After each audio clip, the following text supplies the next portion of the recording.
Audio কথনে সবাইকে স্বাগতম। আমরা শুরু করেছিলাম শীর্ষেন্দু মুখোপাধ্যায়ের উপন্যাস জোড় বিজোড়। উপন্যাসটির প্রথম পর্ব আমি আগেই আপলোড করেছি।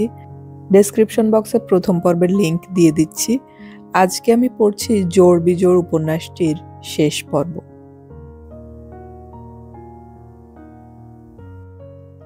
ঘুম নেই। বাচ্চু বারবার তার বিশাল ও সুন্দর বাথরুমে গিয়ে ঠান্ডা জলের ঝাপটা দিচ্ছে চোখে। ঘাড় গলা কনুই ভিজিয়ে নিচ্ছে জলে। কে যেন উপদেশ দিয়েছিল এসব করলে ঘুম আসে, কিন্তু ঘুম অত সহজ নয়। বাচ্চু বার দুই কফি খেলো, পায়চারি করলো, গান শুনলো টেপ রেকর্ডার চালিয়ে। এইসব করে সারা রাত। একদম ভোর রাতে তার ঘুম আসে। সেই ঘুমও ছেঁড়া ছেঁড়া, উচ্চকিত দুঃস্বপ্নে ভরা। কেন এমন হয় সেটাই বুঝতে পারে না বাচ্চু। শরীরের কি ক্লান্তি নেই? কখনো সোফায়, কখনো বিছানায়, কখনো নিতান্ত মেঝের উপরেই সে ভোরের ঘুমে ঘুমিয়ে পড়ে। আজ সে ঘুমিয়ে পড়েছিল খোলা বারান্দার ইজি চেয়ারে। 10 তলার বারান্দা বিপজ্জনক। প্রায় সময়ে ভোরের দিকে ঠান্ডা বাতাস বয় এবং ঠান্ডা লেগে যাওয়ার ভয় থাকে। আজ ডোরবেলের শব্দে উঠে টের পেল গলা খুসখুস করছে, শরীর ম্যাজম্যাজে। ঝি কাজ করতে এলো। বাচ্চু 1 কাপ চা করে নিয়ে বাইরের ঘরে রেডিওর খবর শুনতে লাগলো। আজ কিছুতেই তার মন নেই। তিতিরের বৌভাত গেছে কাল। একটু ভ্রু কুঁচকে ভাবল বাচ্চু। হ্যাঁ, গতকালই তো। কয়েকদিনের মধ্যেই সে পাত্রপক্ষের মুখোমুখি হবে। বলবে, মেয়ে খুব সস্তা হয়েছে এদেশে, তাই না? একটু বেলায় যখন স্কুলে যাওয়ার জন্য তৈরি হচ্ছিল, তখন শরীরে জ্বরের পদধ্বনি শুনতে পাচ্ছে সে। অসুখ বিসুখকে সে একটা কারণেই ভীষণ ভয় পায়। অসুখ হলে ঘরের বাইরে যাওয়া যায় না এবং একা ঘরে বড্ড বোর্ড হতে হয়। আজ একটু গরম জলে গা মুছে নেয় বাচ্চু, স্নানটা বাদ রেখে। বেশ শীত শীত করছে। তার ঢাউস ব্যাগে সে পাতলা একটা শাল ভরে নিল। গ্রীষ্মকাল বটে, কিন্তু জ্বর এলে শালটা লাগবে। স্কুল বেশ খানিকটা দূরে, একবার বাস বদলাতে হয়।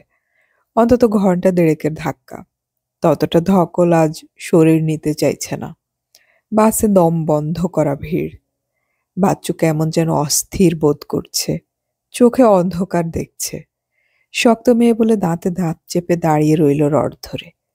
পদ্মপুকুরের কাছ বরাবর এসে হঠাৎ তার মনে হলো, আজকের দিনটার ছুটি নিলে কিছু খারাপ হয় না। পদ্মপুকুরেই তিতিরের শ্বশুর বাড়ি। লেনটার নাম তার মনে আছে। বাড়ির নম্বরটা একটু গোলমেলে। 1-এর 8B বা 8-এর 1B, এরকম ধরনের কিছু। কিছু যায় আসে না, বিয়ে বাড়ি দেখলেই চেনা যাবে। বাচ্চুর নামতে খুব কষ্ট হলো বাস থেকে। নেমেই খাড়া চড়া রোদে দাঁড়াতেই মাথাটা ধরে গেল ঝম করে। বাচ্চু রাস্তাটা পেরোলো। পানের দোকানে জিজ্ঞেস করে গলিটা চিনে নিয়ে খারাপ শরীরটা নিয়ে হাঁটতে লাগলো। চওড়া গলি, বেশ নির্জন। দুধারে পয়সাওয়ালাদের বাড়িই বেশি। একটু বনেদিয়ানার আবহাওয়া বিরাজ করছে। বাড়িটা একটু ভিতরের দিকে। বেশ বড় বাড়ি। ওপরে ম্যারাপ, বাড়ির সামনে রঙিন কাপড়ের ফটক, বাসি এঁটো কাটার গন্ধে গা গুলোয়। বিয়ে বাড়িতে এখনো বেশ লোকজন রয়েছে। সে একজন বয়স্ক সুদর্শন মানুষকে ফটকের পাশেই দাঁড়িয়ে থাকতে দেখে নির্ভয়ে জিজ্ঞেস করল, এ বাড়ির ছেলের নাম কি সায়ন? লোকটি সামান্য তটস্থ হয়ে বলে, হ্যাঁ, আমি ওর কাকা। আমি একটু তার সঙ্গে দেখা করতে চাই। লোকটি দোনমনো করে বলে, সায়নের বিয়ে হলো কিনা আজ জোরে ঠাকুরবাড়ি যাওয়ার কথা শুনেছিলাম। আমি জানি, তবু একটু দেখা করতে চাই। আপনি এসে বসুন, আমি দেখছি। লোকটি তাকে এনে একটি মস্ত অগোছালো বৈঠকখানায় বসালো। ঘরে রাতে অনেকে শুয়েছে। শতরঞ্জি জড়ো হয়ে পড়ে আছে দেয়ালের কাছে। এখনো ঝাটপাট পড়েনি বোধহয়। ব্যস্ত সমস্ত লোকজন যাতায়াত করছে।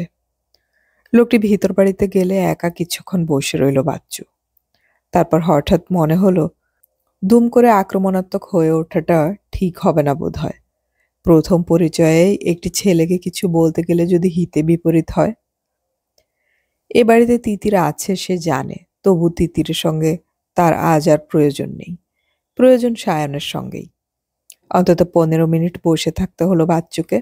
তারপর খুব বাহারি ধুতি আর গরদের পাঞ্জাবি পরা একটা ছেলে ভিতর বাড়ি থেকে বৈঠকখানায় এসে দাঁড়ালো। মুখে চোখে একটা উদ্ভ্রান্ত ভাব। বেশ ক্লান্ত দেখাচ্ছে। যেমনটা বিয়ের পর দেখানোর কথা নয়। ছেলেটা বাচ্চুর দিকে চেয়ে একটু থমকে বলল, আপনি? কে একজন ভদ্রমহিলা আমাকে খুঁজছেন শুনলাম। আমি। আপনি কি সায়ন? হ্যাঁ, কি দরকার বলুন তো? আপনি কি খুব ব্যস্ত? যে কথাগুলো বলতে চাই তাতে কিছু সময় লাগবে। আমার পরিচয় খুব সামান্য। আপনার স্ত্রী তিতির আমার ছাত্রী। আমার নাম মোহিনী সেন। ও, বলে অপ্রতিভ সায়ন চুপ হয়ে দাঁড়িয়ে থাকে। বাচ্চুর শরীর বেশ খারাপ লাগছে। রোদে সামান্য হেঁটেছে বলেই বোধহয় অস্থির লাগছে ভেতরটা। এই ছায়াচ্ছন্ন ঘর ছেড়ে এখনই তার বেরোতে ইচ্ছে করছে না। তবে তিতিরের এই তথাকথিত স্বামীটিকে তার প্রথম দর্শনেই ভারী ভালো লাগলো। চেহারাটা একটু মেয়েলি, তেমন কঠিন ব্যক্তিত্ব হয়তো নেই, কিন্তু ছিপছিপে নমনীয় শরীর আর সুন্দর ডৌলের মুখশ্রীর মধ্যে একটা মায়া মাখানো আছে। তিতির হয়তো ওকে পছন্দ করে ফেলেছে। করারই কথা। বয়ঃসন্ধির মেয়েরা তেমন শক্ত মনের মানুষ হয়ও না। সায়ন মুখ নিচু করে নিজের করতলের দিকে ভ্রু কুঁচকে চেয়ে থেকে বলে, আপনি কি তিতিরের সঙ্গে দেখা করবেন? বাচ্চু বলল, তার কোনো দরকার নেই, প্রয়োজনটা আপনার সঙ্গেই। তিতিরের দিদিমণির সঙ্গে তার কি প্রয়োজন সেটা যে সায়ন ভেবে পাচ্ছে না তা তার মুখ দেখেই বোঝা যাচ্ছিল। বাচ্চু আন্দাজ করছিল ছেলেটার বয়স 22-23-এর বেশি হবে না। একটু বোধহয় লাজুক স্বভাবের। চোখে চোখ রেখে তাকাচ্ছেও না। তিতিরের সঙ্গে খুব মানানসই বর। তবে তাতে তো চিড়ে ভিজবে না। বাচ্চুর বুকে অনেক বিষ জমে আছে, মেয়েদের জীবনের তিক্ত অভিজ্ঞতা দেখে দেখে। সে কি সহজে মুগ্ধ মোহিত হয়ে যেতে পারে? একটু ধীরে উঠল বাচ্চু, বলল, তাহলে আমি আসি। সায়ন একটু চঞ্চল গলায় বলে, না না, আপনি বসুন, মা আসছেন। বাচ্চু একটু হেসে বলে, আমি তো আর কারো সঙ্গে দেখা করতে আসিনি, দরকারটা শুধু আপনার সঙ্গেই। সায়ন লাজুক মুখে বলে, শুধু মুখে মা আপনাকে যেতে দেবেন না, একটু বসুন। আপনাদের বোধহয় জোরে কোথাও যাওয়ার কথা আছে না? আপনার কাকা বলছিলেন। আগে হ্যাঁ, দক্ষিণেশ্বর। আপনার কি দরকার তা কি এখন বলা যায় না? তাড়াহুড়োয় কি সব কথা বলা ভালো? খুব জরুরি কথা কিছু? একটু জরুরি, তবে সাংঘাতিক কিছু নয়, আপনার দুশ্চিন্তার কিছু নেই। বাচ্চু দেখতে পেল ঘোমটা মাথায় এক মহিলা হাতে মিষ্টির প্লেট নিয়ে আসছেন। সায়নের মা বলে চিনতে একেবারেই কষ্ট হয় না। হুবহু একরকম মুখ। তুমি কোথা থেকে আসছো মা? বাচ্চু সামান্য হেসে বলে, আমাকে চিনবেন না মাসিমা, আমি আপনার বৌমার স্কুলের দিদিমণি। হোমা, তাহলে তো মস্ত কুটুম। বসো, একটু মিষ্টি মুখ করে যাও। এইসব মিষ্টি আন্তরিক ব্যবহারের মধ্যে একটা মাদকতা আছে বোধহয়। বাচ্চু বসে পড়ল। মিষ্টি খাওয়ার আগে সে ভারী কাঁসার গেলাসের সবটুকু জল শুষে নিল। এত তেষ্টা পেয়েছিল তা বুঝতে পারেনি এতক্ষণ। তোমার শরীরটা কি খারাপ মা? ও কিছু নয়, কাল রাতে ঠান্ডা লেগে একটু জ্বর জ্বর হয়েছে। এই সময়টা হয়, দাঁড়াও তোমাকে একটু জল এনে দেই, আর বৌমাকে ডাকাচ্ছি। জল একটু দিন, কিন্তু তিতিরকে ডাকবার দরকার নেই। হোমা, সে কি? ছাত্রী তো পুত্রী তুল্য, তার বাড়িতে এসে দেখা না করে গেলে সে দুঃখ পাবে না? আসলে আমি ওকে ডিস্টার্ব করতে চাইছি না। ডিস্টার্ব আবার কিসের? নতুন বিয়ে হলে মেয়েদের কাছে বাপের বাড়ির হুলো বেড়ালটাও ভালো লাগে। বাবা, বাপের বাড়ি যে কি জিনিস! আবার শ্বশুর বাড়ি যখন পুরনো হয় তখন আবার বাপের বাড়ির টান কত আলগা হয়ে যায় দেখো। তা হ্যাঁ মা, তোমার তো দেখছি বিয়ে হয়নি। অমন লক্ষ্মী প্রতিমার মতো চেহারাটা নিয়ে মাস্টারি করতে যাও, ছোড়ারা পেছনে লাগে না? মুখে একটা সুস্বাদু রসগোল্লার টুকরো ছিল, সেটা আর একটু হলে গলায় গিয়ে আটকাতো বাচ্চুর। সে কোনো রকমে হাসি সামলে বলে, ছেলেরা আমাকে ভয় পায় মাসিমা। ভয় পায়? সে কি? তোমার তো নরম মুখ চোখ, কি সুন্দর দেখতে। রোদে জ্বলে বেরোতে হয় বলেই বুঝি গায়ের রংটা একটু জ্বলে গেছে। আমি কালোই। না বাপু, কালো ধলো আমি খুব চিনি। নিজের যত্ন বেশি করো না, না? সেটাই ভালো। মেয়েরা সব সময় নিজের শরীরটা বা মুখটা নিয়ে এত উল্টোপাল্টা খায় যে আমাদের চোখে যেন ভালো ঠেকে না। এই তো তুমি কেমন একখানা সাধারণ তাঁতের শাড়ি পরেছ, মুখে রুজ পাউডার লিপস্টিক দাওনি, টান করে চুল বেঁধেছ, কি ভালো দেখাচ্ছে বলো। এই প্রাচীনপন্থী মহিলার পাল্লায় পড়ে বাচ্চুর ভেতরটায় হাসি গুড়গুড় করছে। মাতৃভক্ত ছেলেটি মায়ের ছায়া হয়ে দাঁড়িয়ে, মুখখানায় একটু অবাক ভাব। আর চোখে লক্ষ্য করল বাচ্চু। এ বাড়িতে তার যেন ভালো লাগছে। কেন লাগছে তা সে বুঝতে পারছে না। মহিলা পাশের সোফায় বসে বললেন, শুনলাম তুমি শানুর কাছে কি দরকারে এসেছ, সত্যি নাকি? সত্যি মাসিমা। আমি তো ভেবে মরছিলাম কি না জানি দরকার। তবে ভয় পেও না মা, বৌমার পড়া বন্ধ হবে না। অষ্টমঙ্গলা হয়ে গেলেই বৌমাকে বাপের বাড়িতে পাঠিয়ে দেব। মাধ্যমিক পাশ করলে নিয়ে এসে ফের কলেজে ভর্তি করিয়ে দেব। শুনেছি খুব ভালো ছাত্রী। হ্যাঁ, খুবই ভালো ছাত্রী। তোমাকে ধন্যি বাপু, ছাত্রীর পড়াশোনার যাতে ক্ষতি না হয় তা নিয়ে বলতে এসেছিলে। তোমার বাপু অনেক দয়া মায়া। বাচ্চু সব জায়গাতেই ঠোঁটকাটা বলে কুখ্যাত, কিন্তু এখানে সে যেন বলার মতো কথাগুলো সানিয়ে তুলতে পারছে না। তার কি মায়া হচ্ছে, নাকি শরীরটা ভালো নয় বলে মনটাও কঠিন হয়ে উঠতে পারছে না? একজন দাসী গোছের মহিলার সঙ্গে ধীর পায়ে যখন তিতির সিঁড়ি দিয়ে নেমে এসে সামনে দাঁড়ালো, তখন দুজনেই অবাক। তিতির তার দিদিমণিকে একেবারেই আশা করেনি বলে অবাক। বাচ্চু অবাক এক রাতে তিতিরের পরিবর্তন দেখে। না, তিতিরের চোখে মুখে কোনো আহ্লাদের প্রকাশ নেই, বরং কেঠো শুকনো ক্লান্ত চেহারা। ঝকমকে সবুজ বেনারসিতে ওকে যেন আরো বেমানান লাগছে। কোথায় একটা ছন্দপতন ঘটে গেছে। দিদি আপনি? মিষ্টির আধ খাওয়া প্লেটটা মেঝে রেখে বাচ্চু হাসি মুখে বলে, বিয়েতে যায়নি বলে কম্পেনসেট করতে চলে এলাম। বোধহয় বিস্ময়ের ঘোরেই যে কথাটা বলা উচিত নয় সেটাই সকলের সামনে বলে ফেলল তিতির।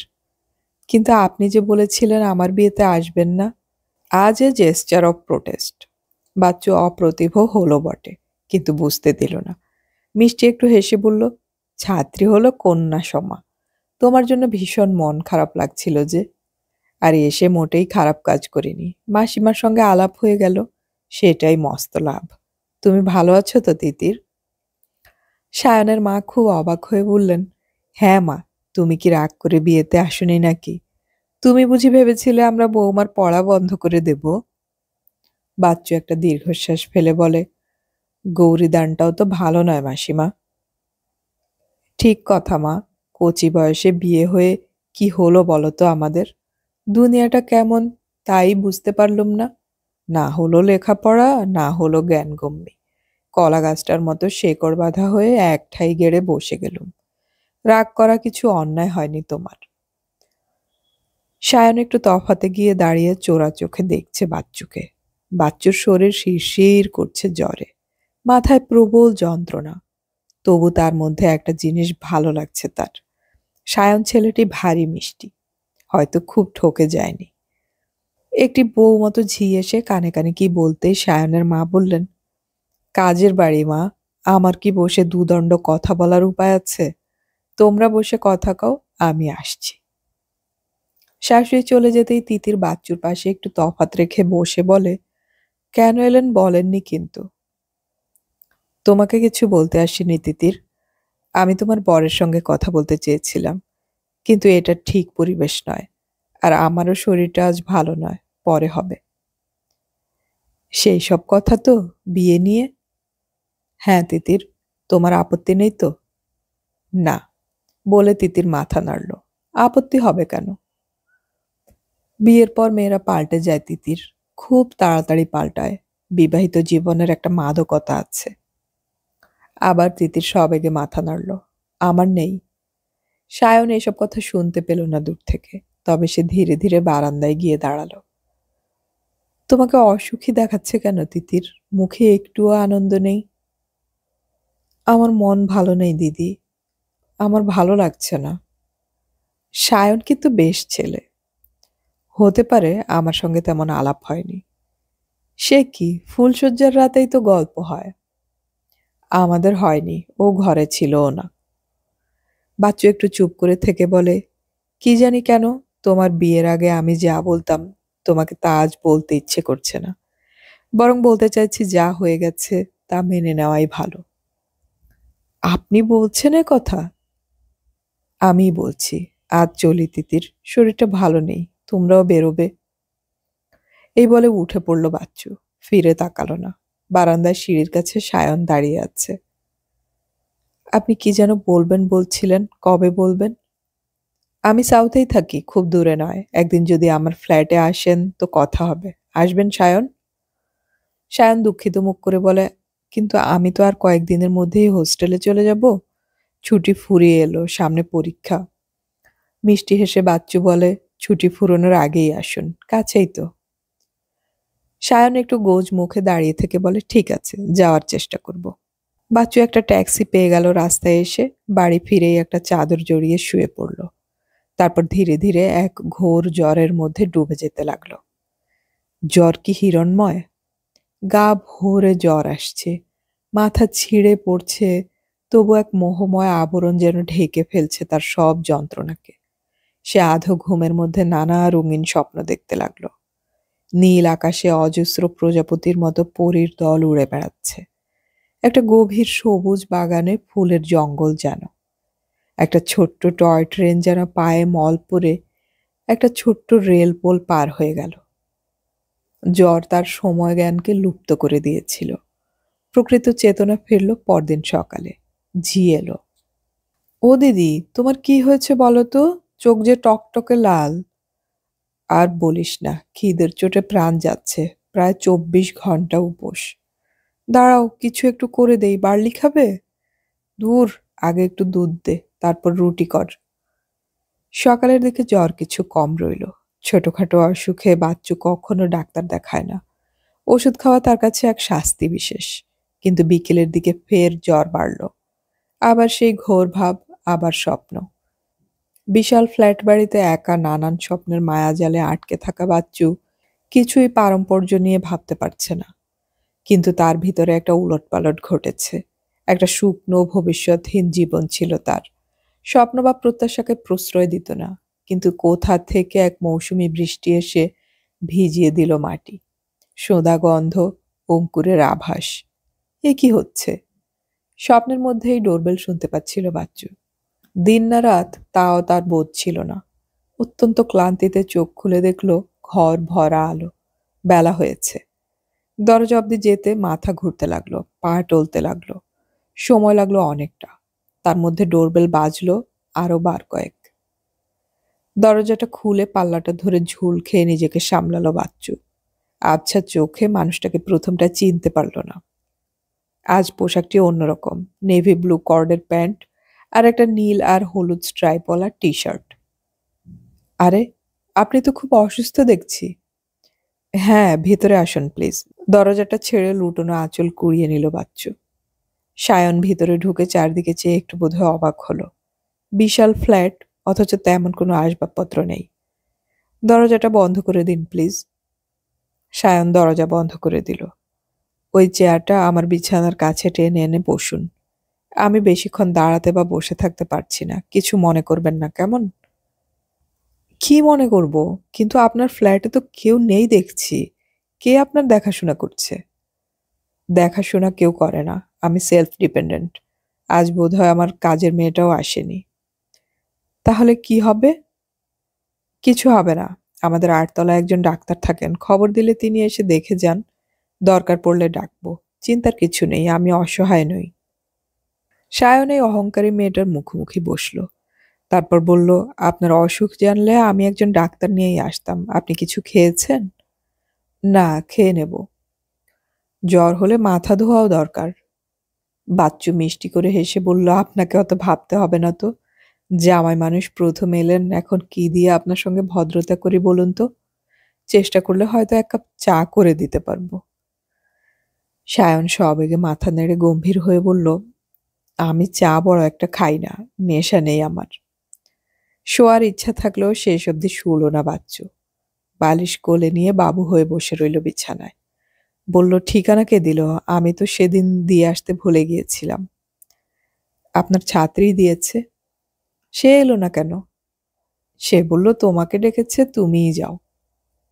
বাচ্চু নিজের নাসামূল 2 আঙুলে চেপে ধরে একটু চুপ করে থেকে বলল, একা এসে ভালোই করেছেন। একটু বসবেন তো, নাকি সময় নেই? সময় আছে, কিন্তু আজ এই শরীরে আপনাকে বেশি কথা বলতে হবে না। আমি বরং অন্য কোনো দিন আসবো। না, তা হয় না। আপনি বসুন, আমি চোখে মুখে একটু জল দিয়ে আসছি। বাথরুমে এসে দরজা বন্ধ করে বেসিনে ভর দিয়ে দাঁড়াতে হলো বাচ্চুকে। সে চোখে অন্ধকার দেখছে। জ্বরের জন্য নয়, অনেকক্ষণ উপসী থাকার ফলে তার শরীর এখন ভীষণ দুর্বল। অনেকক্ষণ সময় নিয়ে সামলাতে চেষ্টা করলো সে নিজেকে। মুখে জল দিতেই টকচা জিভের স্বাদটা এত খারাপ লাগলো যে দু ঝলক অম্বলের বমি বেরিয়ে এলো গলা দিয়ে। কাঁপা হাতে চোখে জলের ঝাপটা দিল সে। তোয়ালেটা টেনে নিয়ে মুখে চেপে রইল অনেকক্ষণ।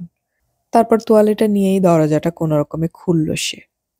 ঠিক তারপরেই সে টের পেল শরীরটা ভূমিকম্পে দুর্বল ইমারতের মতো পড়ে যাচ্ছে। শরীরটা যে বিকট শব্দ করে মেঝের ওপর পড়ল, সেই শব্দটাও শুনতে পেল সে। তারপর সব অন্ধকার। চোখ যখন চাইল তখন অনেকটা সময় কেটে গেছে। স্মৃতিহীন, বোধহীন মাথা, অস্বচ্ছ চোখ। নিজের চারদিক সম্পর্কে সচেতন হতে আর একটু সময় নিল সে। তারপর বুঝলো তার মাথায় ঠান্ডা জলের ধারা, তার চোখে এবং কপালে জল সিঞ্চনের সিক্ত ভাব। সে বিছানায় শোয়া, কে একটা কম্বল দিয়ে গলা অবধি ঢেকে দিয়েছে। এত যত্ন কে করলো তার? জলের মিষ্টি শীতল আওয়াজ সঙ্গীতের মতো শোনাচ্ছে। মাথা সামান্য ওপর দিকে তুলতেই সে সায়নকে দেখতে পেল। উদ্বিগ্ন সুন্দর একটি মুখ, খুব মনোযোগ দিয়ে জল ঢালছে তার মাথায়। একটু শিহরিত হলো বাচ্চু। খুব সম্ভব বাথরুমের কাছ থেকে তাকে তুলে এনেছে সায়নী। কোলে করে নাকি? হে মা! তখন বোধহয় বাচ্চুর পোশাকও সংবৃত ছিল না। লজ্জায় সে সিটিয়ে গেল। থাক, আর জল ঢালতে হবে না। সায়ন একটু ঝুঁকে বলে, জ্ঞান ফিরেছে? খুব চিন্তায় ফেলে দিয়েছিলেন। সরি, কিন্তু আপনি এত কষ্ট করতে গেলেন কেন বলুন তো? কষ্ট? না, তেমন কিছু কষ্ট হয়নি। তবে যেরকম শব্দ করে পড়ে গিয়েছিলেন তাতে খুব ভয় পেয়ে গিয়েছিলাম। একটা দীর্ঘশ্বাস ছাড়ল বাচ্চু। শরীরটা অনেক ভালো লাগছে, বোধহয় অম্বলের জলটা পেট থেকে বেরিয়ে যাওয়াতেই অনেকটা সুস্থ লাগছে তার। আর মাথায় জলের ধারাটাও অনেকটা কাজ করেছে। এবার কিছু খাবেন? প্লিজ, আপনি আর কিছু করতে যাবেন না? আমার ভীষণ লজ্জা করছে কিন্তু। আপনি অশক্ত। অশক্ত বা অসুস্থ মানুষের ক্ষেত্রে লজ্জার কিছু নেই। আপনার কিচেন আমি দেখে এসেছি। ফ্রিজে পাউরুটি আর জেলি আছে, মাখনও। আপনার জন্য আমি কয়েক পিস রুটি সেঁকে রেখেছি।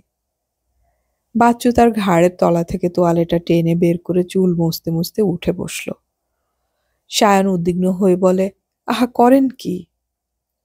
আপনি এত সব কেন করতে গেলেন? ছি ছি! আপনি কেন যে লজ্জা পাচ্ছেন? লজ্জার অনেক কারণ ঘটেছে। আপনি একটু ও ঘরে যাবেন 2 মিনিটের জন্য? আমি একটু ফ্রেশ হয়ে নিতে চাই। অবশ্যই, বলে সায়ন পাশের ঘরে চলে গেল। বাচ্চু উঠল।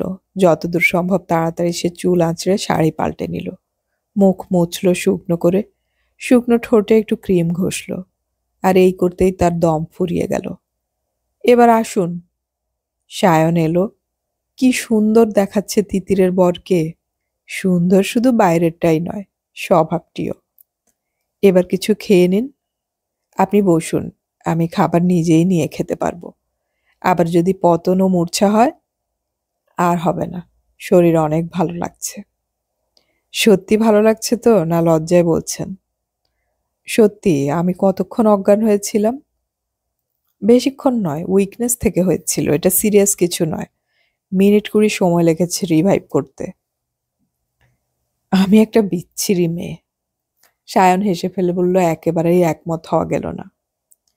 একটু বসুন, আমি রান্নাঘর থেকে আসছি। দেখবেন কিন্তু। বাচ্চু রান্নাঘরে এসে দেখলো খুব গোছানো, হাতে না হলেও গ্যাস জ্বালিয়ে 6 পিস রুটি টোস্ট করেছে ছেলেটা। প্লেটে সাজিয়ে ঢেকেও রেখেছে। বাচ্চু চায়ের জল বসালো, রুটিতে মাখন লাগালো। চা করে 2 কাপ চা আর টোস্ট সাজিয়ে ট্রে নিয়ে ঘরে এলো। এই তো দেখছি অনেকটা সুস্থ হয়ে গেছেন। হ্যাঁ, আপনার হাতের গুণ আছে। এবার চা খান। বাচ্চু বিছানায় মুখোমুখি চেয়ারে সায়ন বসে চা খেলো দুজনে। টোস্ট কামড়ালো, আর নীরবতার মধ্যে অনেকখানি চোখাচোখি হয়ে গেল দুজনের। কি হচ্ছে তা কিছু বুঝতে পারছে না বাচ্চু। তার বয়স ২৭ আর সায়নের ২২-২৩, তার ছাত্রীর নতুন বর। অথচ সব বাঁধ ভেঙে তার বুকে এক শিহরিত আনন্দ কেন ঝড় তুলছে? কেন এই অসুখের শরীরেও তার নানা রকম অদ্ভুত ইচ্ছে হচ্ছে? সায়ন চা শেষ করে বলল, ডাক্তারবাবুর নামটা কি বলুন তো, একটা খবর দেই। আমার আর ডাক্তার লাগবে না। লাগবে না? না, আমার ডাক্তার তো সামনেই বসে আছে। দুজনেই হাসল। সায়ন মাথা নেড়ে বলে, আবার যদি জ্বর আসে? আজকাল খুব অদ্ভুত জ্বর হচ্ছে চারদিকে। অনেকের কাছে শুনি ১ মাস ২ মাস করে জ্বরে ভুগছে লোকে। ড্রাগ ইমিউনিটি হয়ে যাওয়ায় অ্যান্টিবায়োটিকে ভালো কাজ হচ্ছে না। যদি তাই হয় তাহলে ডাক্তার ডেকে আর কি হবে বলুন? তবে আমার অসুখ যে সেরে গেছে তা বেশ বুঝতে পারছি। ইয়ার্কি করছেন? গায়ে হাত দিয়ে দেখুন, জ্বর নেই। বাচ্চুর বাড়ানো হাত ধরল সায়ন। সমস্ত শরীর বিদ্যুতের তরঙ্গ বয়ে যেতে লাগলো বাচ্চুর। শ্বাস ঘন গাঢ় হয়ে উঠল। জীবনে এমন পরম আনন্দের ক্ষণ যেন তার আর কখনো আসেনি। সে কি ফের জ্ঞান হারিয়ে ফেলবে? আপনার গা এখন যেন বড্ড বেশি ঠান্ডা। জ্বর নেই তো? না, কিন্তু এত ঠান্ডা কেন? বাচ্চু একটা দীর্ঘশ্বাস ফেলে বলল, জ্বর হলেও দোষ, সারলেও বুঝি দোষ? তা নয়, গা ঠান্ডা হওয়া এক্সট্রিম দুর্বলতার লক্ষণ। আপনি ভালো করে খাবেন কিন্তু, নইলে শরীর আরো দুর্বল হয়ে পড়বে। খাবো, একটু অন্য কথা বলুন না। সায়ন করুণ মুখে বলল, আমি এত ঘাবড়ে গেছি যে কথা টথা কিছু মাথায় আসছে না। বেলাও হলো, কিন্তু আপনার কি ব্যবস্থা করে রেখে যাব বলুন তো? আপনি তো একা, কে দেখবে? একাদের জন্যও পৃথিবীতে ব্যবস্থা আছে। এই যেমন আপনি এসে পড়ে আমার জন্য কত কিছু করলেন।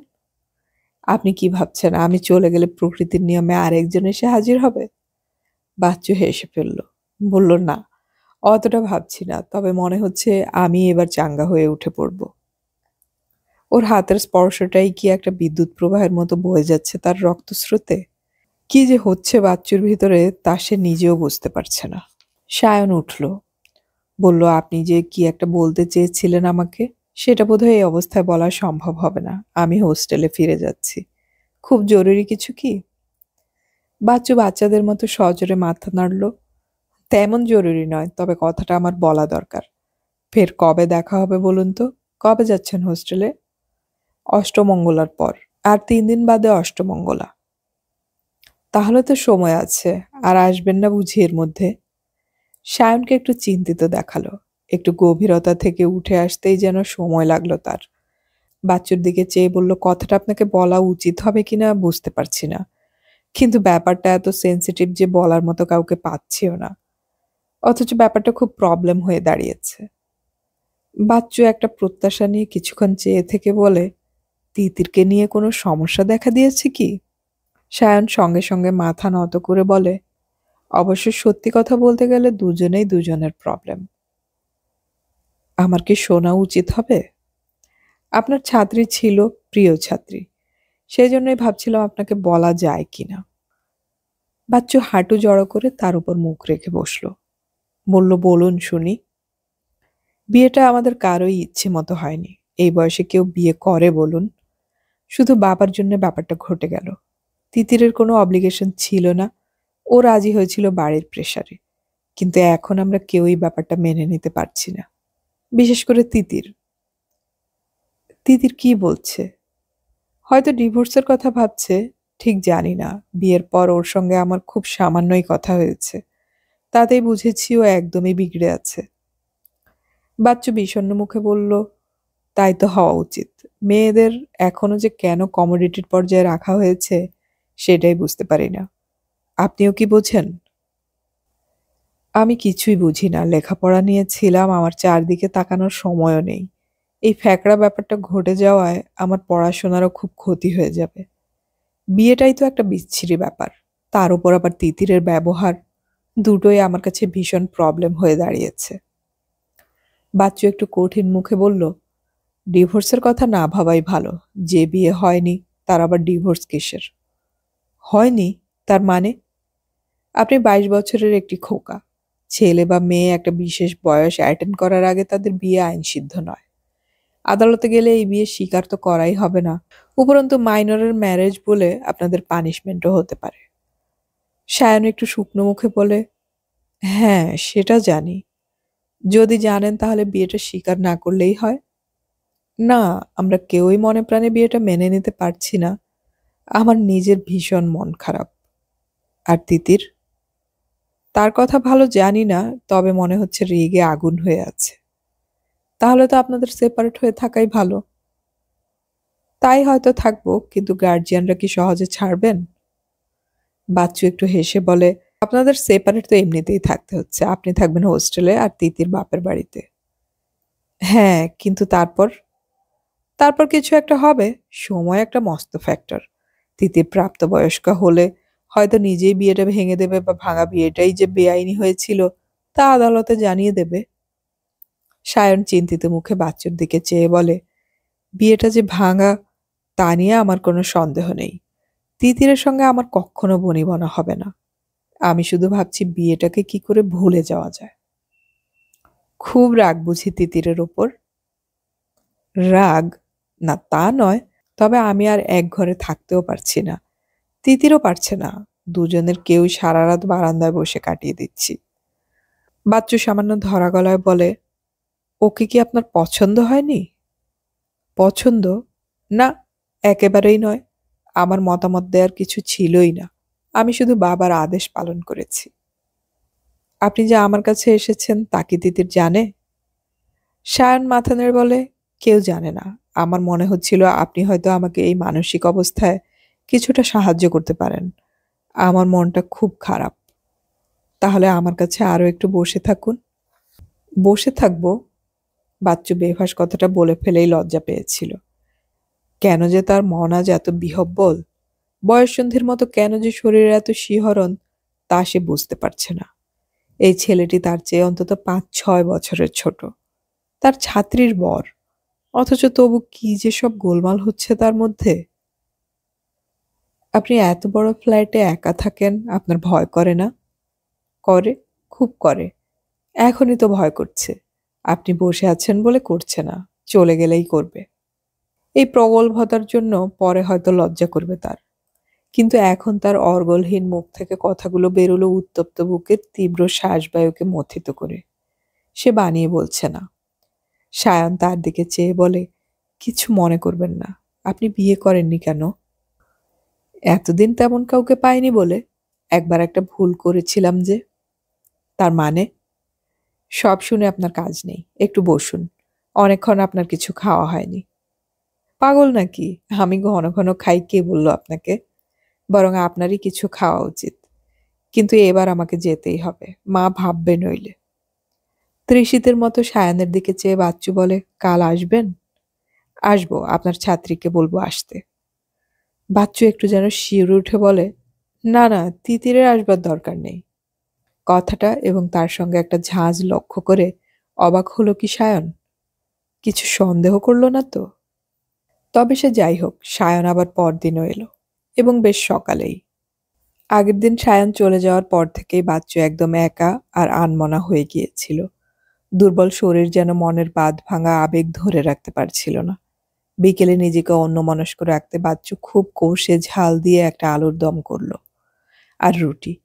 এই শরীরে সেটা অনেকটাই পরিশ্রম, কিন্তু সেই পরিশ্রমের ধকলে রাতে ভালো করে খেতেই পারল না। কৌটোর দুধ গুলে তাই খেলো খানিকটা। খাওয়ার এই চেষ্টাও তার পক্ষে অস্বাভাবিক, কারণ সে খেতে মোটেই তেমন পছন্দ করে না। তবু যে জোর করে খেলো তার কারণ, না খেলে তার শরীর আরো শুকিয়ে যাবে এবং তাকে কুৎসিত দেখাবে। সায়ন তাকে কুৎসিত ভাবলে তার পক্ষে বেঁচে থাকাটাই অর্থহীন। খুব সকালে ঝি এলো। তার আসার অনেক আগেই উঠে সাজসজ্জা সেরে নিয়েছিল বাচ্চু। তৈরি হচ্ছিল প্রত্যাশার উন্মুখ আরেকটি হিরণ দিনের জন্য। এমনকি যা সে কখনো ঠোঁটে ছোঁয়ায় না, আজ সেই লিপস্টিকও সামান্য হালকা করে দিয়ে নিল ঠোঁটে। সেই লিপস্টিকের ঠোঁটে সায়ন চুমু খেলো বেলা 11টা বেজে 10 মিনিটে। বিস্ফোরণ যদি কিছু ঘটে থাকে, তা ঘটল বাচ্চুর বুকের মধ্যে। সেখানে এক পাহাড়ি বন্যার ভীষণ স্রোত ভেঙে ফেলছিল বাঁধ, ভাসিয়ে নিচ্ছিল সভ্যতার সমস্ত চিহ্ন। একা ঘর, ফাঁকা বিশাল ফ্ল্যাট, সায়ন বা বাচ্চু কেউ জানতো না এত দ্রুত ব্যাপারটা ঘটে যেতে পারে। বিদায় নেওয়ার আগে সায়ন জিজ্ঞাসা করল, আমি আর আসবো? বাচ্চু মুখ তুলে স্পষ্ট করে বলল, তোমাকে আসতেই হবে, আমি নইলে বাঁচবই না।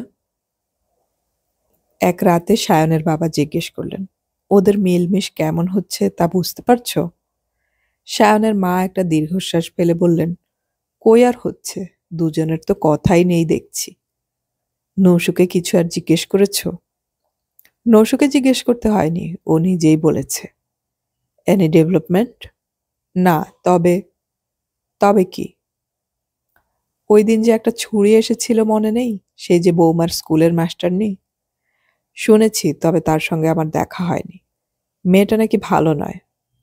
কিসে বুঝলে? বৌমা কথায় কথায় নৌশুকে বলেছে তার নাকি বিয়েও হয়েছিল, ডিভোর্সও হয়ে গেছে, একা একটা ফ্ল্যাট বাড়িতে থাকে। বয়সের মেয়ে, বুঝতেই তো পারছো। নৌশু কিছু বলেছে তোমাকে? বলেছে, শুনবে?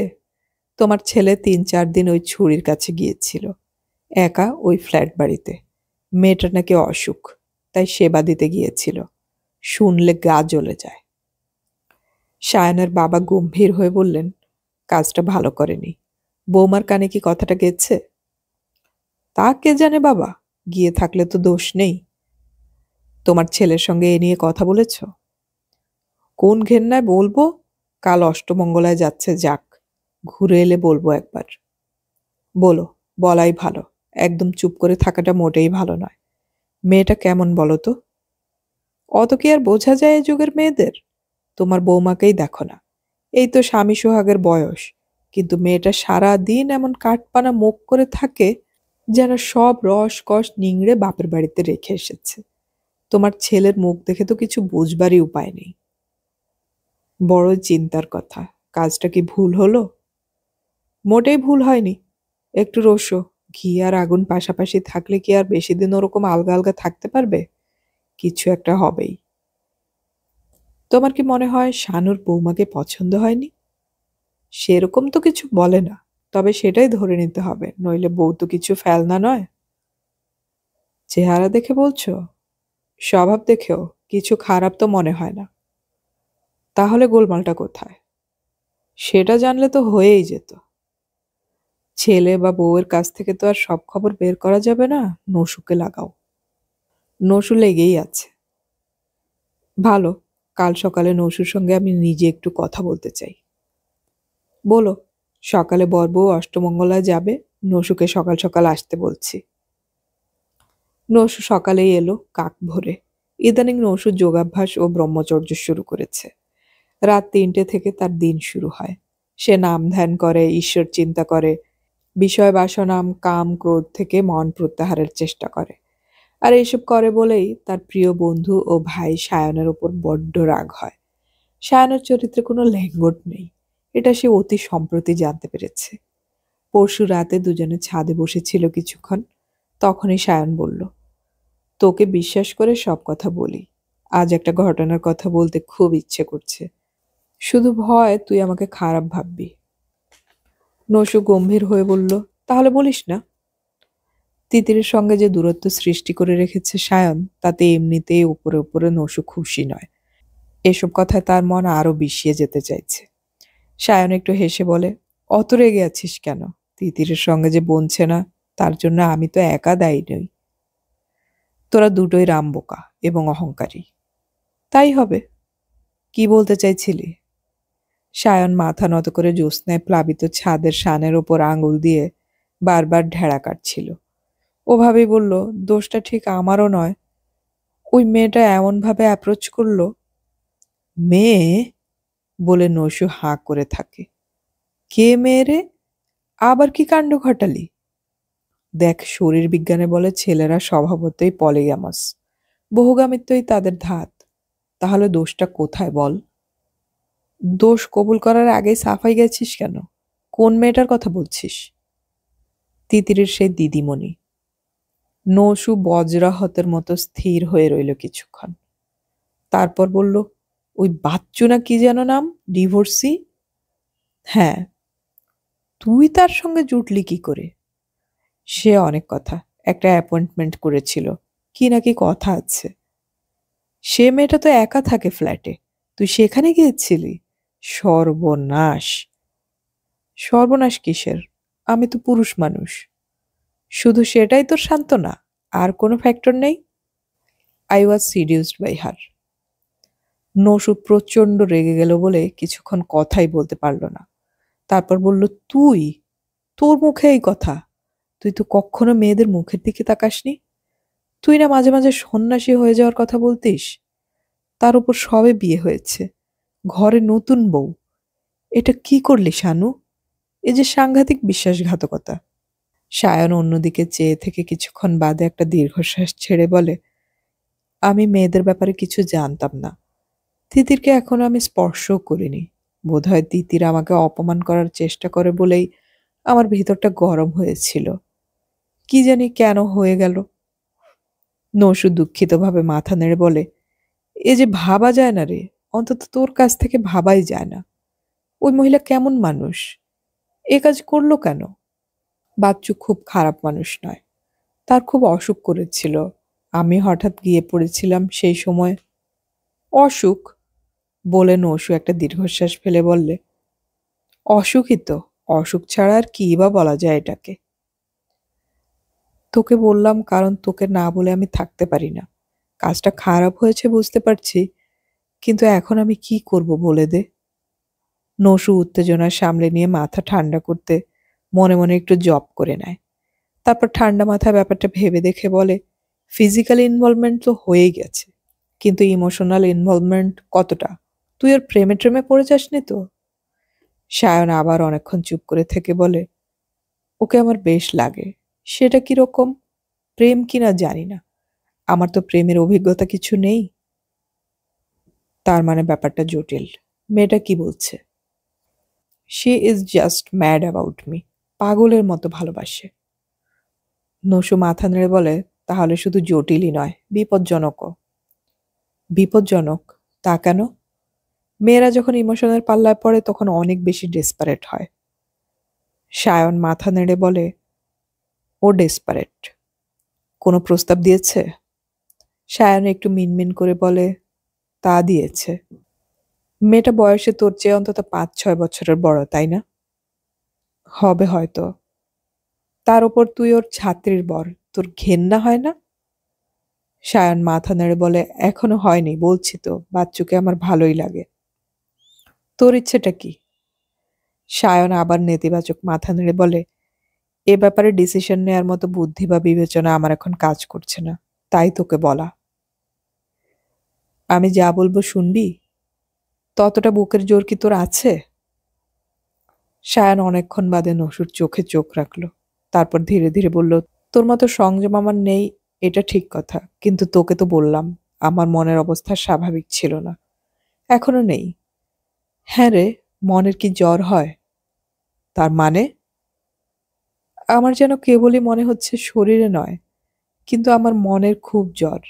সব সময় ভিতরটা যেন আগুনের হলকায় পুড়ে যাচ্ছে। আমি স্বাভাবিকভাবে কিছু ভাবতেই পারছি না। উচিত অনুচিতের বোধও হারিয়ে যাচ্ছে।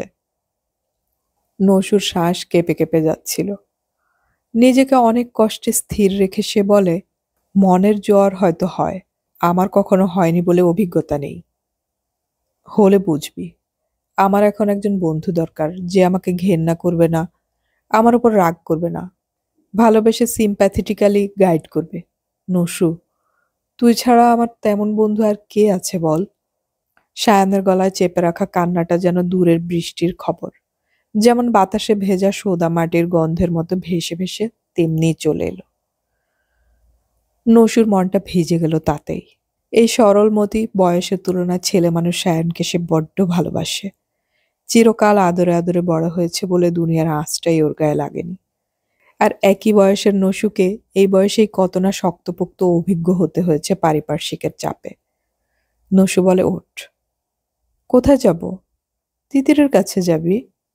গিয়ে সব কবুল করবি। সায়ন চোখ কপালে তুলে বলে, খেপেছিস? কেন করবি না? বাধা কিসের? বিশ্রী সিন ক্রিয়েট হতে পারে। তা হয়তো হবে, কিন্তু ঘটনাটা তিতিরের জানা দরকার। এই তোর আমার প্রতি ভালোবাসা?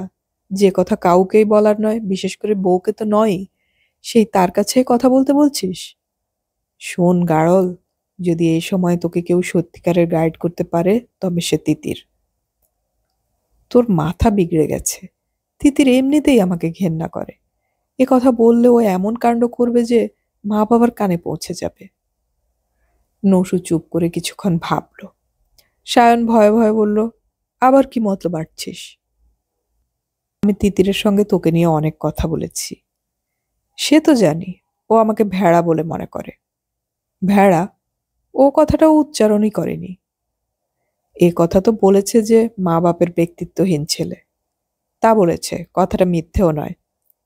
দেখ, এখন ওসব কথা থাক, আমার মন ভালো নেই। নসু ওর হাতটা ধরে বলে, যা বলছিস শোন, খারাপ হবে না। নসু, আমাকে কিন্তু আত্মহত্যা করতে হবে তাহলে। নসু জানে আত্মহত্যা সবাই করতে পারে না। তার হিসেব মতো সায়ন আত্মহত্যা করার মতো মানুষ নয়। নসু নিজেও নয়। তবু মাঝে মাঝে মাথায় একটা উটকো উদ্বেগ ভর করলে মানুষ কি করে না করে তার তো কোনো ঠিক নেই। তাই সে দ্রুত মনে মনে একটা প্ল্যান অফ অ্যাকশন স্থির করে নিল। তারপর উঠে দাঁড়িয়ে বলল, ওঠ পাগলা, ঘরে যা। আমিই যা করার করব, তোকে ভাবতে হবে না। তবে একটা কথা দিতে হবে। কি কথা? আর ওই মহিলার ছায়া মারাতে পারবি না। সায়ন মুখখানা করুণ করে বলে, ওর কি দোষ? দোষটা তবে কার ঘাড়ে চাপাতে চাস? নিজের ঘাড়ে? বোধহয় আমারই। যখনই কোনো মেয়ে ছেলের দোষ নিজের ঘাড়ে নেয়ার ইচ্ছে হয়, তখনই কিন্তু বুঝতে হবে ডাল মে কুচ কালা হ্যায়। বুঝলি? ফিজিক্যাল যা হবার হয়ে গেছে, ওটা গা থেকে ঝেড়ে ফেলা যাবে। কিন্তু যদি মন মজে থাকে তাহলে কিন্তু গভীর গাড্ডা। তুই কি ভাবিস আমি নেহাতি একজন কামুক পশু? এমন একখানা ভাব করছিস যেন আমি শুধু ঔষধের কাঙাল। তাই যদি হবে তাহলে তোকে বলতাম আমি। তাও বটে, বলে নসু আবার ভাবিত হলো। ফের ছাদের উপর ধপ করে বসে পড়ল। তোর যে কত ল্যাটা তাই ভেবে পাগল হয়ে যেতে হয়। শুধু শরীরের ব্যাপার নয় বলছিস? সায়ান অত্যন্ত গোমরা মুখে বলে, না, আমি লম্পট নই। নসু করুণ একটু হাসল। লাম্পট্য কাকে বলে তা কে জানে বাবা। যাগে, আমি তোকে বাঁচাতে চাইছি। যদি ভালো চাস তাহলে আপাতত মেয়েটার কাছে যাস না। সায়ন কাঁদো কাঁদো মুখে বলে, না গিয়ে পারবো না। আমি ওকে একদম ভুলতে পারছি না। মাত্র 3 দিনেই এত? এটা তো স্বাভাবিক নয় রে।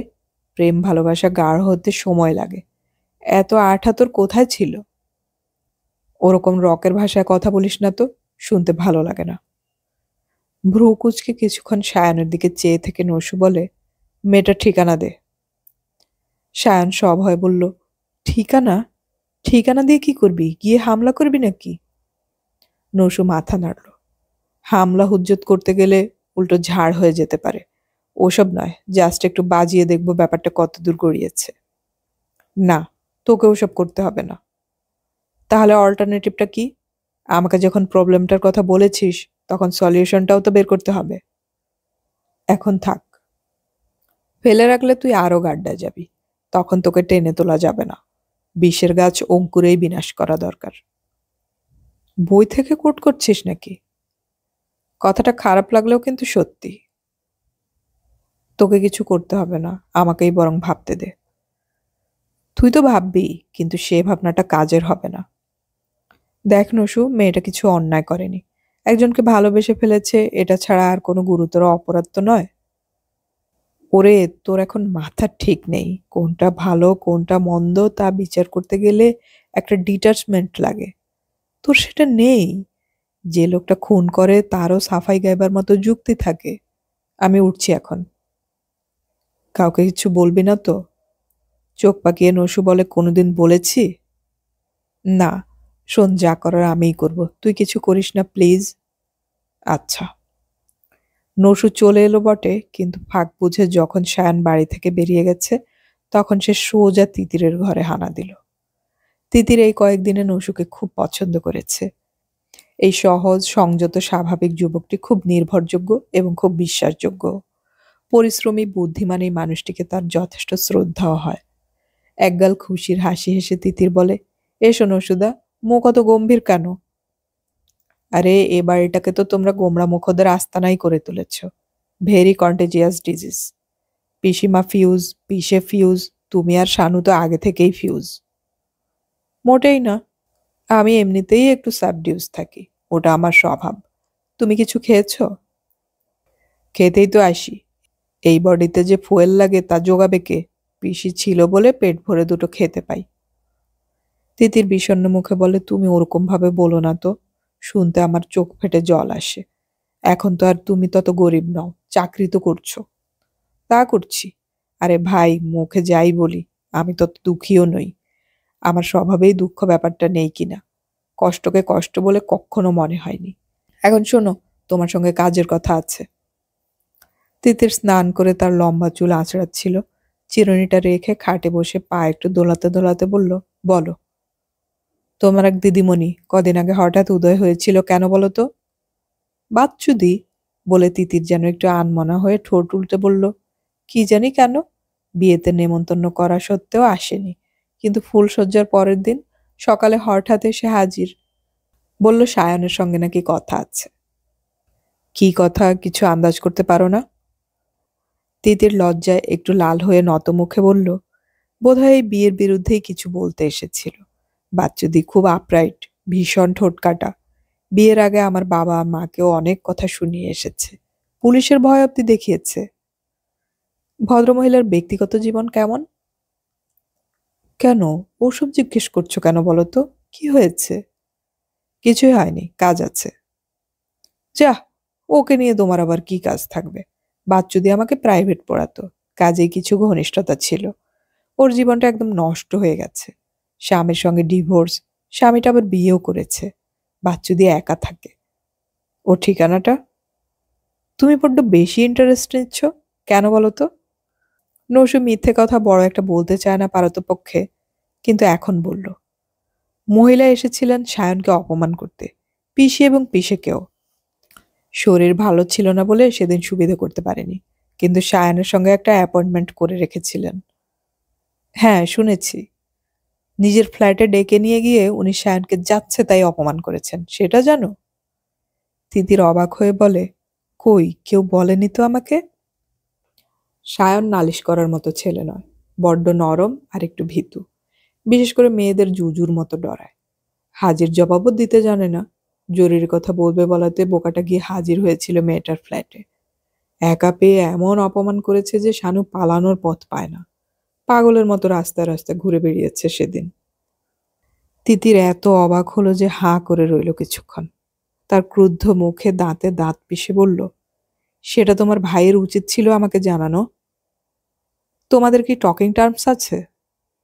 মাঝে মাঝে মনোসিলে বলে কথা তো হয়, বলে তিতির আবার একটু রঙিন হলো। এবার তোমাকে আরো একটু সিরিয়াস কথা বলবো। তিতির মুখ তুলে বলে, বলো না। শানু খুব নরম ছেলে, তার চেয়েও বড় কথা ওর মধ্যে কোনো দৃঢ়তা নেই, সহজে আবেগে ভেসে যায়। হঠাৎ ভাইয়ের গুণকীর্তন করছো কেন নসুদা? তোমার এই বয়সে যতটা মানসিক শক্তি আছে ততটা শানুর নেই। আমি তোমার ভাইকে খুব বেশি চিনি না, কিন্তু। ওটা বাজে কথা। তুমি ওকে রিজেক্ট করে থাকতে পারো, কিন্তু তা বলে লক্ষ্য করো না, এটা সত্যি নয়। ঠিক বলেছি? তিতির ফের রাঙা হলো। লক্ষ্য করার তো কিছু নেই, জাস্ট এক ঘরে থাকতে গেলে যা একটু দেখা সাক্ষাৎ হয়, ওটুকুই যথেষ্ট। ওর সম্পর্কে তোমার একটা অ্যাসেসমেন্ট আছে তো, কেমন লোক। ওটা থাক নসুদা। তুমি কি ওকে ঘেন্না করো? না, তা কেন? বিয়ে করাটা কিন্তু ওর দোষ নয়। হি ওয়াজ ফোর্সড টু ম্যারি। সেটাও জানি। তাহলে ওর দোষ কোথায়? আমি ওর দোষের কথা তো কখনো বলিনি তোমাকে। না, নট ইন সো ম্যানি ওয়ার্ডস, কিন্তু বোঝা তো যায়। প্রসঙ্গটা থাক না। নসু আচমকাই গলা তুলে বলল, না, থাকবে না। You are doing a great harm to the man. Titir এই আচমকা উচ্চকণ্ঠে একটু চমকে গেল। কি বলছো? শোনো, তোমার দিদিমণিটি কি করেছে জানো? এই তো বললে ওকে অপমান করেছে, মোটেই ভালো কাজ করেনি। এটা বাচ্চুদের অনধিকার চর্চা।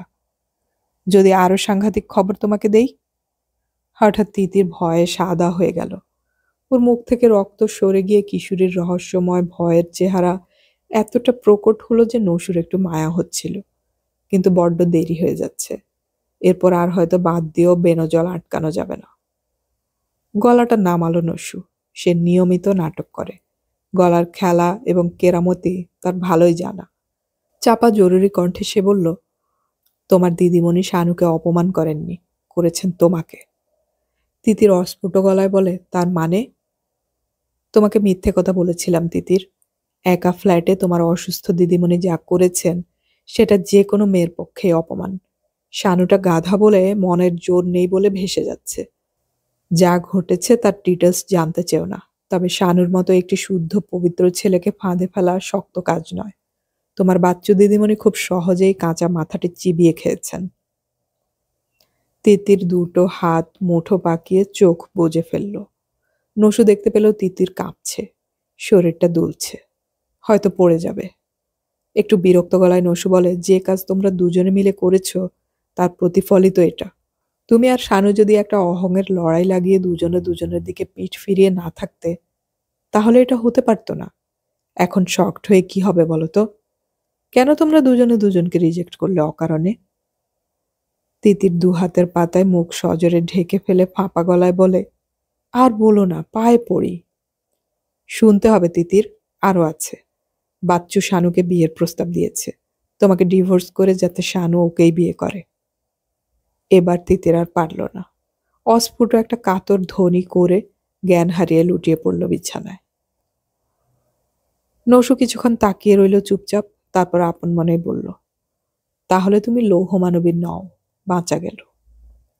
নসু একটু হাসলো আপন মনে, তারপর কাচের জগ থেকে জল হাতের কষে নিয়ে নির্মম কয়েকটা ঝাপটা দিল তিতিরের চোখে মুখে। বিছানা ভিজে গেল, কিন্তু নসু ভ্রুক্ষেপ করল না। তিতির চোখ মেলল। নসু ধমকের গলায় বলল, এত তাড়াতাড়ি হেরে যাচ্ছ কেন? তিতির অর্থহীন চোখে কিছুক্ষণ চেয়ে ফুপিয়ে উঠল। সব সত্যি নসুদা, সত্যি 100%। কিন্তু তুমি যদি শানুকে রিজেক্ট করেই থাকো, তাহলে এ খবরে তোমার আঘাত পাওয়ার কি আছে? তিতির বালিকার মতোই শব্দ করে কেঁদে উঠল, তারপর হাঁটুতে মুখ লুকিয়ে কাঁদতে লাগলো। নসু সময় দিল, তার তাড়া নেই। আমি কি চলে যাব তিতির? না না, তুমি বসো। কিছু বলবে? বলবো। তাহলে আর কেঁদো না, ওতে সময় নষ্ট ছাড়া আর কিচ্ছু হবে না। আমার প্রশ্নটার জবাব দেবে কি? শানু যদি তোমার এতই পর হয়, তাহলে যার সঙ্গে খুশি যা খুশি করুক, তোমার কি আসে যায়? তিতির অশ্রুসিক্ত মুখ তুলল, শাড়ির আঁচলে মুখ মুছে নিয়ে বলল, তুমি সত্যি বলছো তো? বলেছি তো 100%। শানু কোনো কথা আমার কাছে গোপন করে না। তোমাকে নিজের মুখে বলেছে? হ্যাঁ, ভীষণ গাড্ডায় পড়ে গেছে গাথাটা। জল যে কতদূর ঘোলা হবে কে জানে। এনিওয়ে, তোমাদের ব্যাপারে আমি আর থাকছি না। শানুর এই অধপতন আমি সহ্যও করতে পারছি না। কেমন মানুষ তোমার এই বাচ্চুদি? তিতির একটিও কথা বলতে পারল না, শূন্য দৃষ্টিতে চেয়ে রইল বাইরের দিকে। নসু ঠিক এই মুহূর্তটিকে নাটকীয়ভাবে কাজে লাগাতে নিঃশব্দে উঠে বেরিয়ে এলো ঘর থেকে। বক্সাররা ঠিক বুঝতে পারে নকআউট পাঞ্চ মারতে পেরেছে কিনা। নসুর মনে হচ্ছিল সে পেরেছে। আজ অষ্টমঙ্গলার যাত্রায় জোরে রওনা হবে দুজনে। বেনারসি আর গয়নায় সেজে তৈরি হয়েছে তিতির। এক রাত্রি সে অনেক রোগা হয়ে গেছে, অনেক সাদা। পরশু রাতে ছাদে শুয়েছিল নসু আর সায়ন। অনেক কথা হয়েছে দুজনে, পুরনো দিনের কথা। একবারও নসু তিতির বা বাচ্চুর প্রসঙ্গ তোলেনি। সায়ন হয়তো একবার তুলতে চেয়েছে, নসু এড়িয়ে গেছে। সায়ন আজ 3 দিন হলো ছাদেই শুচ্ছে। তিতির সঙ্গে ওর দেখাই নেই প্রায়। আজ কাক ভোর থেকে নসু অপেক্ষা করছে তিতিরকে কখন একা পাবে। 7টা নাগাদ ঘর থেকে তিতির বেরিয়ে এলো। সিঁড়ির চাতালে দেখা হলো। তিতির। নসুদা বলেই কেঁদে ফেলতে যাচ্ছিল তিতির। চুপ, আমি কান্নায় বিশ্বাসী নই। একটা কথা জিজ্ঞেস করি, পারবে ওকে বাগে আনতে? জানি না। চেষ্টা করবে, কথা দাও? তিতির ওপর নিচে মাথা নাড়ল। চেষ্টা করব। নসু হাসল। মেয়েরা ইচ্ছে করলে কি যে পারে তা তারা নিজেরাই জানে না। ওকে অপমান করার দরকার নেই। করব না। কি করবে তাহলে? তিতির ফিক করে হেসে ফেলল। বলবো না। বলবো কেন?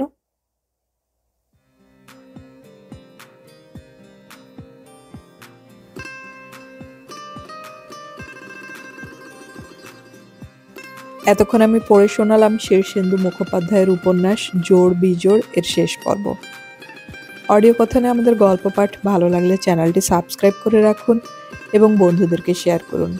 আমাদের গল্প পাঠ আপনাদের কেমন লাগছে তা কমেন্টে অবশ্যই জানাবেন। আমরা খুব শীঘ্রই নতুন আরেকটি উপন্যাস শুরু করতে যাচ্ছি। শোনার আমন্ত্রণ রইল। গল্প পড়ি, গল্প শুনি, বাংলা গল্প ছড়িয়ে পড়ুক সবখানে।